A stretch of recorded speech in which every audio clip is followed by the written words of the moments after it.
माननीय विधि मंत्री श्री कृष्णनंदन प्रसाद वर्मा जी, माननीय न्यायमूर्ति एवं माननीय अध्यक्ष बिहार न्यायिक एकेडमी न्यायमूर्ति श्री किशोर कुमार मंडल जी, न्यायमूर्ति श्री दिनेश कुमार सिंह जी, यहाँ उपस्थित पटना उच्च न्यायालय के सभी माननीय न्यायाधीशगण, विद्वान महाधिवक्ता श्री ललित किशोर जी, बिहार सरकार के मुख्य सचिव श्री अंजनी कुमार सिंह जी, पुलिस महानिदेशक श्री पी.के. ठाकुर जी, बिहार न्यायिक एकेडमी के निदेशक श्री नवनीत कुमार पांडे जी, बिहार राज्य विधिक सेवा प्राधिकार के पदाधिकारीगण, राज्य सरकार के सभी प्रधान सचिव, पुलिस महानिदेशक, अपर महानिदेशक, पुलिस महानिरीक्षक एवं अन्य पदाधिकारीगण, विभिन्न जिलों से आए हुए जिला एवं सत्र न्यायाधीशगण, आयुक्त, पुलिस महानिरीक्षक, उप महानिरीक्षक, जिला पदाधिकारी, पुलिस अधीक्षक, मुख्य न्यायिक पदाधिकारीगण, जिला अभियोजन पदाधिकारी, लोक अभियोजकगण, विशिष्ट अतिथिगण और प्रेस के प्रतिनिधिगण,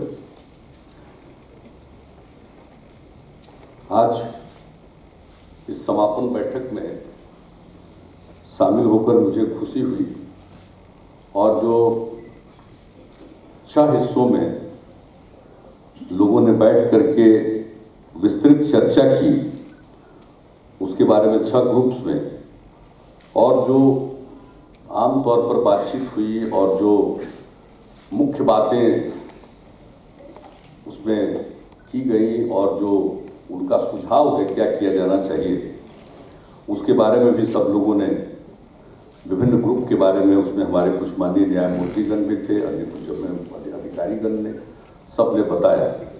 तो एक एक बात सुनकर बड़ी खुशी हुई है। मैं सिर्फ याद कराना चाहता हूँ कि 2006 में माननीय पटना उच्च न्यायालय के ही इनिशिएटिव से हम सब लोगों का परामर्श हुआ था और अक्टूबर में 2006 में 2 दिनों की कार्यशाला आयोजित हुई थी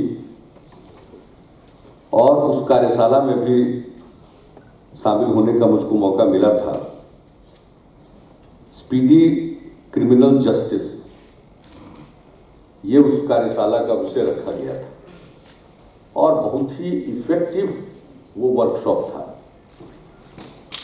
जिसमें हाईकोर्ट के चीफ जस्टिस और कई जस्टिस सब लोग ने हिस्सा लिया था।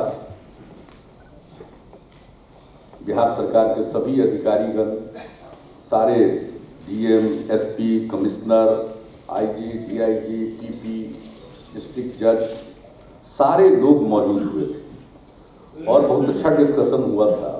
और उस वर्कशॉप के बाद जो जैसे आज चर्चा हो रही है उसी तरह की चर्चा हुई थी, उसमें भी मैं शामिल हुआ था और जो बातें आई थी उसके हिसाब से बहुत कुछ किया गया था और उसका कितना बेहतरीन नतीजा निकला, क्योंकि हम लोगों का एक ही आग्रह था कि साहब ये जो हम लोगों का कंसेप्ट क्या है, हमारा जो कॉन्स्टिट्यूशन है वो क्या करता है, रूल ऑफ लॉ होना चाहिए, कानून का शासन होना चाहिए और इसके लिए जो कुछ भी कर रहा है और लोगों को लोकतांत्रिक व्यवस्था के प्रति भरोसा और विश्वास रहना चाहिए। और इसके लिए जो हम लोगों के यहाँ व्यवस्था है, लेजिस्लेचर, जुडिशियरी, एग्जीक्यूटिव और ये 3 अंग जो हैं, इन सब के संयुक्त और अपनी अपनी जिम्मेदारियों का अपने ढंग से निर्वहन से ही वो संभव। और बिहार की उन दिनों जो स्थिति थी उसको देखते हुए हम लोगों से जो कुछ भी बन पड़ा हम लोग तो कर रहे थे, लेकिन जो सबसे बड़ी बात थी कि उसके लिए ट्रायल और सजा, केस दर्ज होता है, लोग गिरफ्तार होते हैं और एक सीमा है, उसके आगे उनको जमानत भी मिल जा सकती है।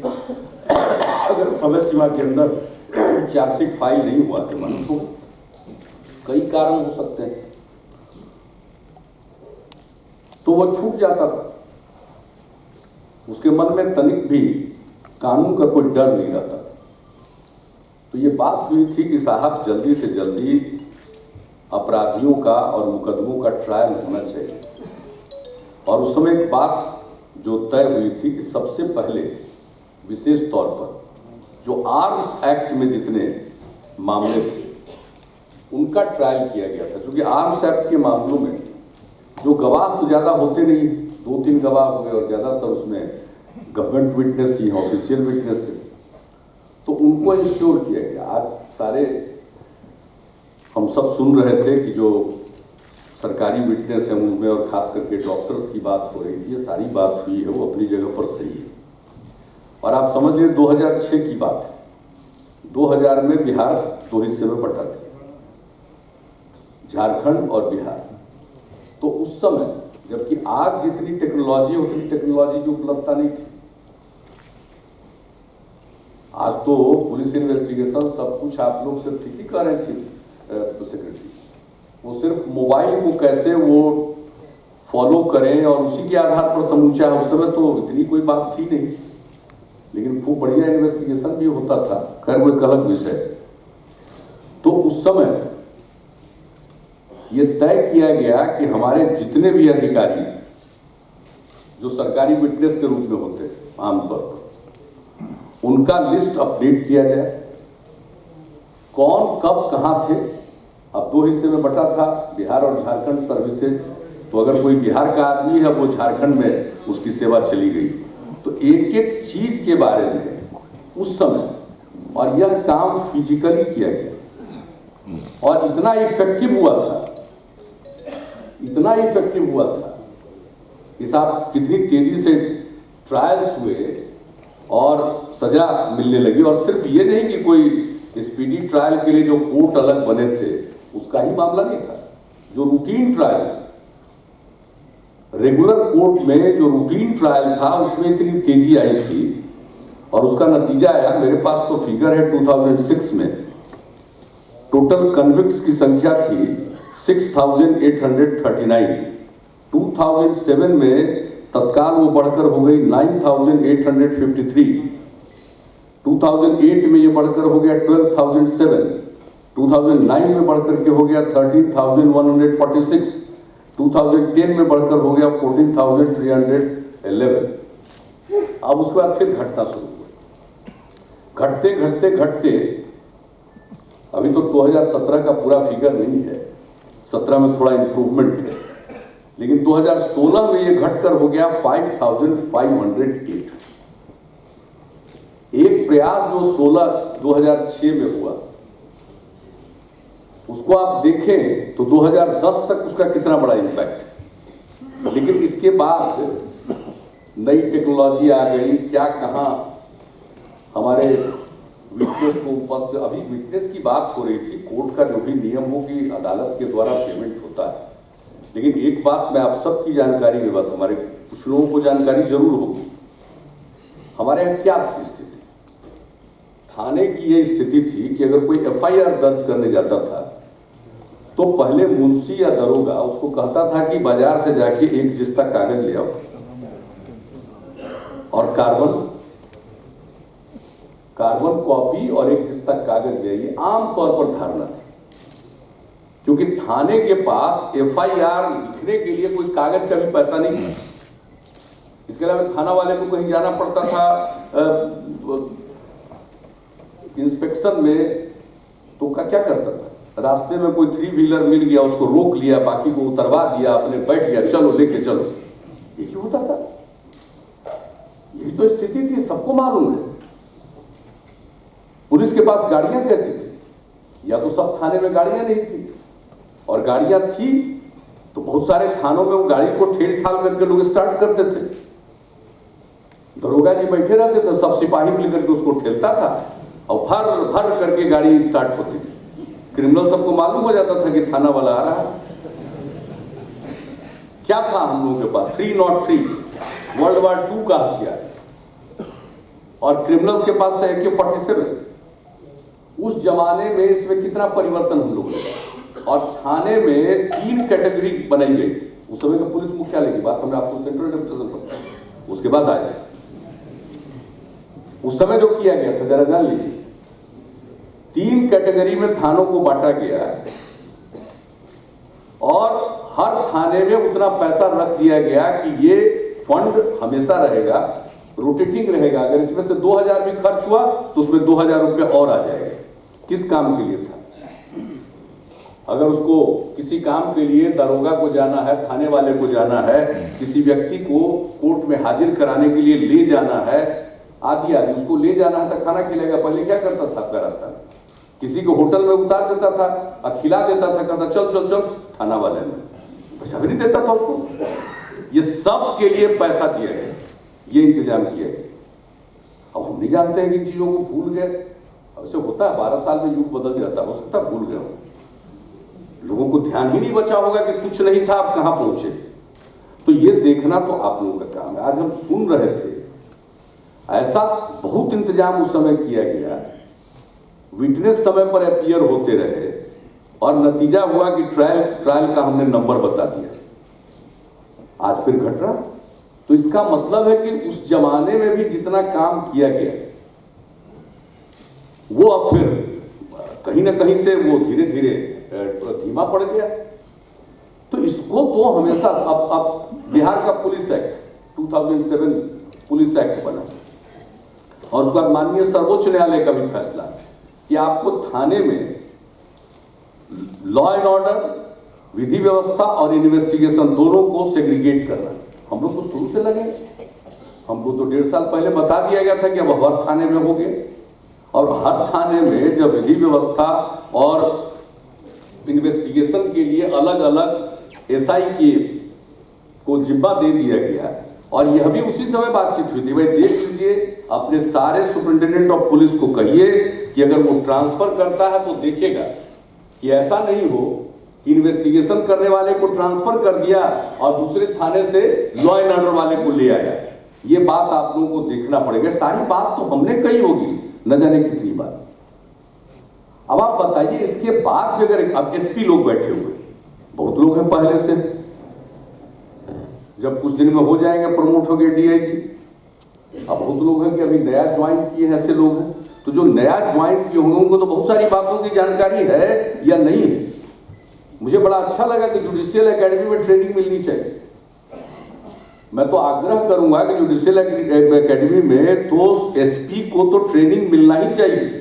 हम तो कहेंगे कुछ व्यवस्था ऐसी हो कि हमारे इन्वेस्टिगेशन से जुड़े सब इंस्पेक्टर्स तक के लिए भी कुछ न कुछ एक छोटा सा कोर्स ही बना करके 2 दिन का, 1 दिन का, 3 दिन का उसकी ट्रेनिंग होनी चाहिए। क्योंकि आजकल तो हम देख रहे हैं कि बहुत सारी चीजों में पहले तो ठीक ढंग से लोग लिखते थे, अब आजकल किस प्रकार से लिख रहे हैं, जो बात हो रही है, साहब केस हो रहा है, इन्वेस्टिगेशन हो रहा है, तो वो चीजें तो उसमें शामिल हैं। अगर डॉक्यूमेंट एक्यूज को देना है तो बिना डॉक्यूमेंट तैयार किए हुए क्या काम आप कर रहे हैं? ये तो काम ही है, जो भी इन्वेस्टिगेशन में उसका काम है साइमल्टेनियसली डॉक्यूमेंट तैयार करे, और उसको तो इमीडिएट डॉक्यूमेंट दिया जाना चाहिए। अब उस पर 3-3, 4-4 अगर आप ले रहे हैं, कभी ना कभी तो काम करना है, तो हम क्यों नहीं समय पर काम करें? और जहां तक सवाल है, हर किसी को सहायता चाहिए, तो सहायता के लिए तो सरकार आज तक बताइए, जुडिशियल साइड से भी आता है जो भी डिमांड प्रपोजल कि हम लोगों को इतने पद के सृजन की जरूरत है, हम लोग एक्सेप्ट करते हैं विदाउट लॉस ऑफ टाइम।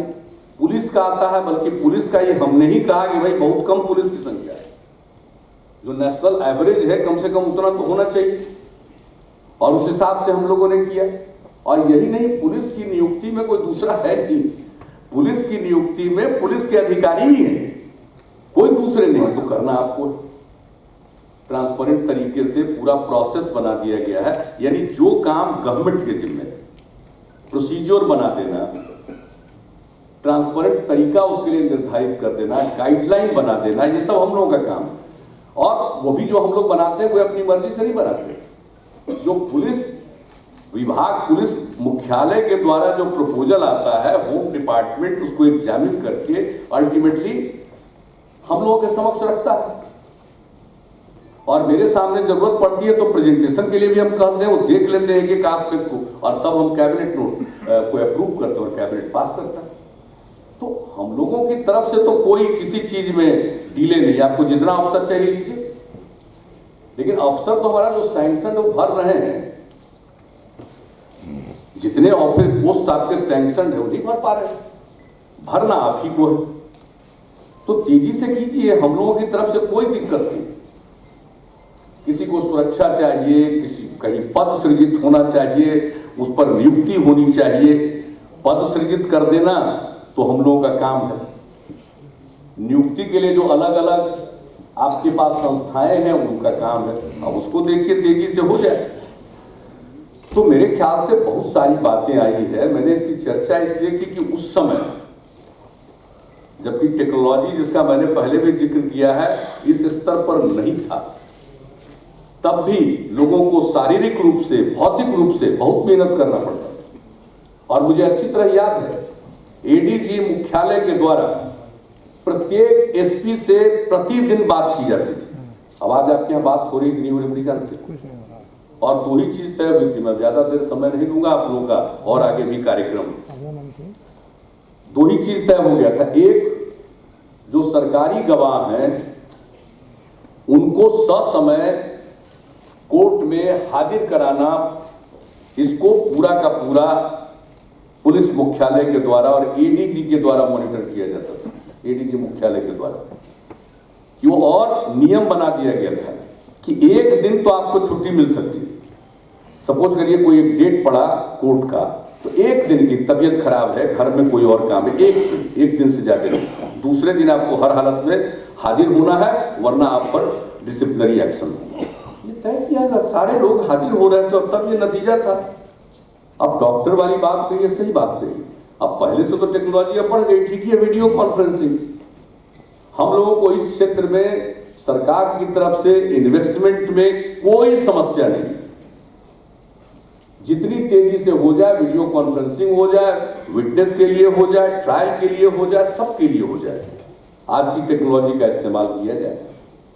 हम लोगों की तरफ से अगर कहीं पद का सृजन करना हो तो उसके लिए, या इस तरह की टेक्नोलॉजी को एडॉप्ट करना हो उसके लिए संसाधन की जरूरत है। निश्चित मानकर चलिए कि मैं तो इसको मानता हूं, वैसे तो सबसे बड़ी चीज है आपदा। अगर कोई प्राकृतिक आपदा होती है, उससे कोई अगर पीड़ित होता है तो राज्य की ये ड्यूटी है कि सबसे पहले उसकी सहायता करिए। तो एक अलग बात है आपदा की स्थिति, लेकिन सामान्य स्थिति में क्या काम है? कॉन्स्टिट्यूशन ने जो काम का बंटवारा किया है राज्य का और केंद्र का, तो राज्य का तो पहला हमारा काम है पब्लिक ऑर्डर। तो इस सिलसिले में जो कुछ भी हो, ये जो भी सिस्टम है, जुडिशियल सिस्टम है, क्राइम कंट्रोल है, लॉ एंड ऑर्डर है, इन सब चीजों को देखना तो हम लोग क्या दिक्कत सबसे पहली जरूरत ही है। हम लोगों की तरफ से कोई दिक्कत नहीं, बल्कि इसलिए हमको लगा कि बहुत दिन से ये वर्कशॉप नहीं हुआ। मुख्यमंत्री और माननीय मुख्य न्यायाधीश के स्तर पर समय समय पर बैठक होती है कि एग्जीक्यूटिव साइड और जुडिशियल साइड दोनों के बीच में संविधान के इम्प्लीमेंटेशन में कोई जुडिशियल सिस्टम में कठिनाई न हो, इसलिए वो एक इंटरेक्शन होता है।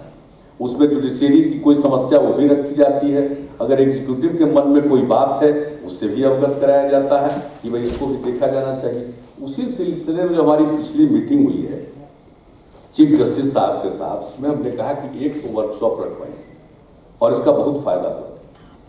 और हमने एक बार नहीं अनेकों बार जिक्र किया, खास करके 15 अगस्त को जब झंडा फहराते थे, इस बात की हम चर्चा जरूर करते रहे कि भाई रूल ऑफ लॉ अगर स्टेब्लिश हुआ है तो सबसे बड़ी भूमिका जुडिशियरी की। और अगर वो ट्रायल नहीं करेंगे तो सजा नहीं होगी, सजा नहीं होगी तो कहेगा रूल ऑफ लॉ।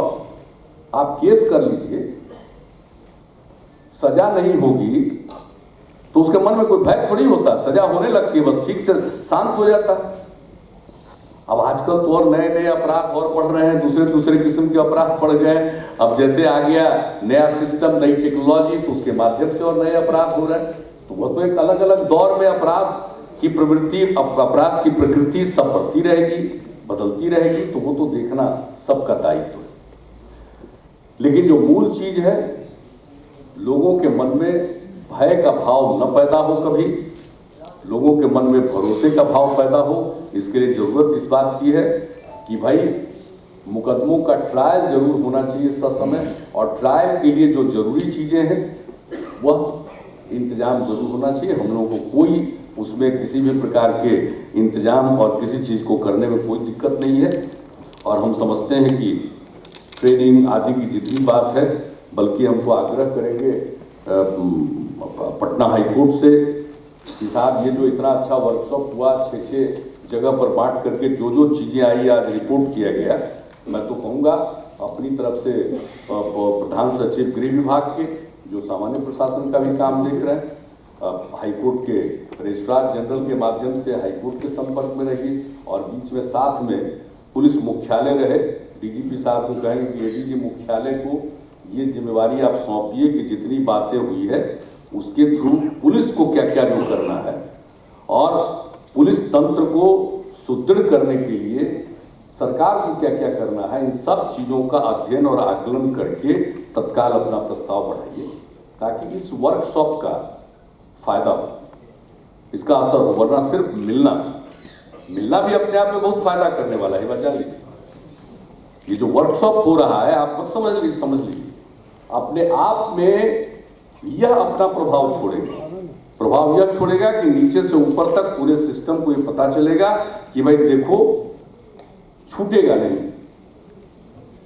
अगर कोई गलत करेगा, कोई अपराध करेगा तो बचेगा नहीं, ये मैसेज फिर से चला जाएगा। और जितनी बातों की चर्चा हुई है, मैं इतना ही आश्वस्त करूंगा कि हमारे लिए सबसे ज्यादा चिंता का विषय, इसलिए सरकार की तरफ से तो हर जो जरूरी चीज है उसके लिए पूरा का पूरा सहयोग दिया जाएगा।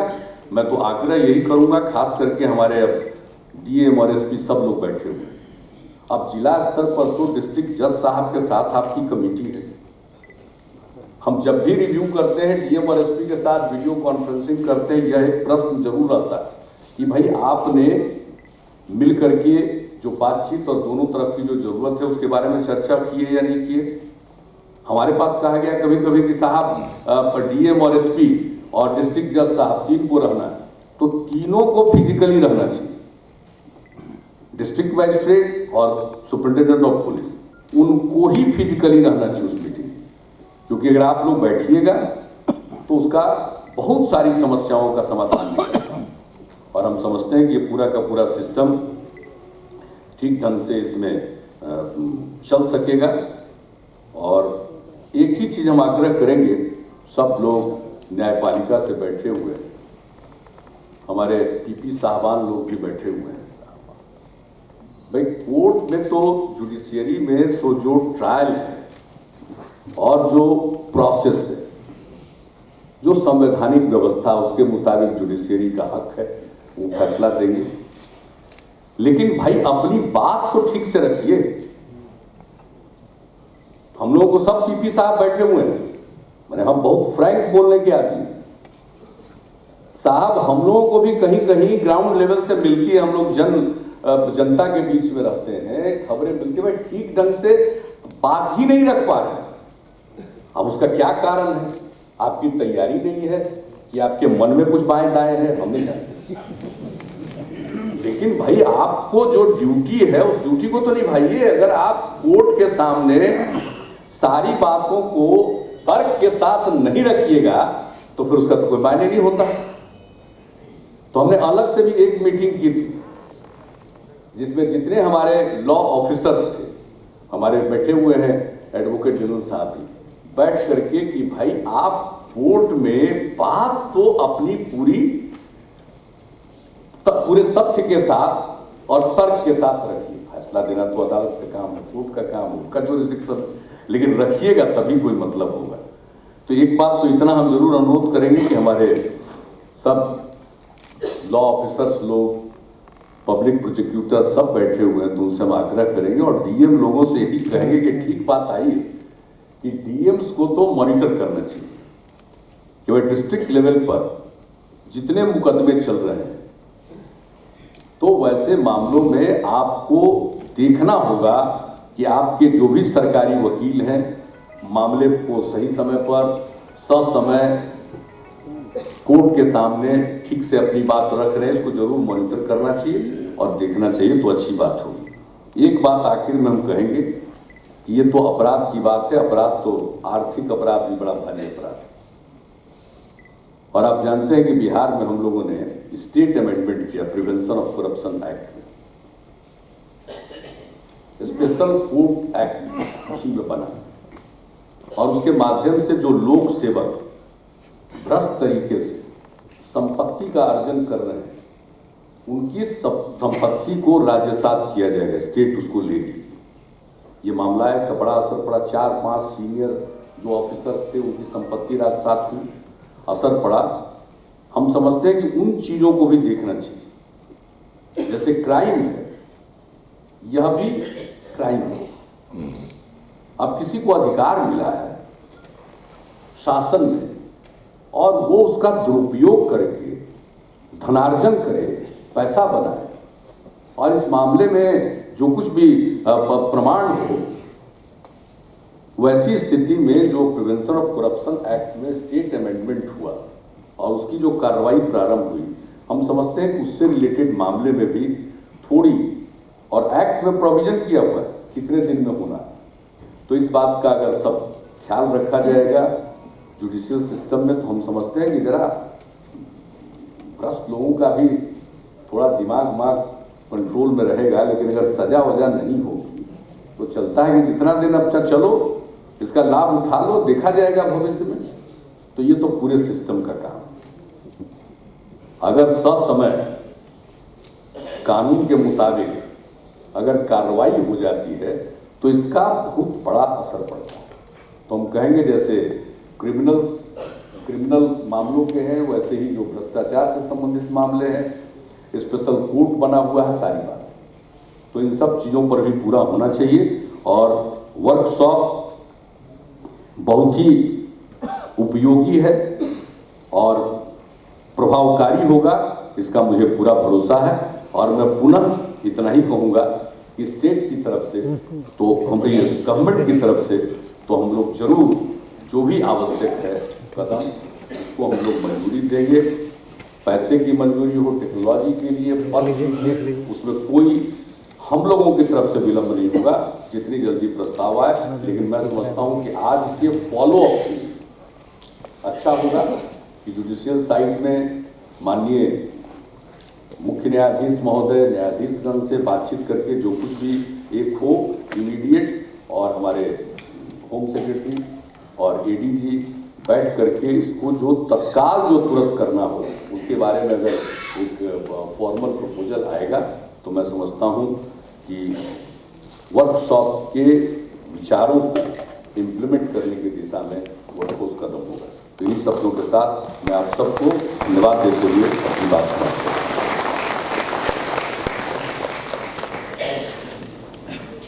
Thank you, Honorable Chief Minister, sir, for all the positive words and concerns, and reminding all of us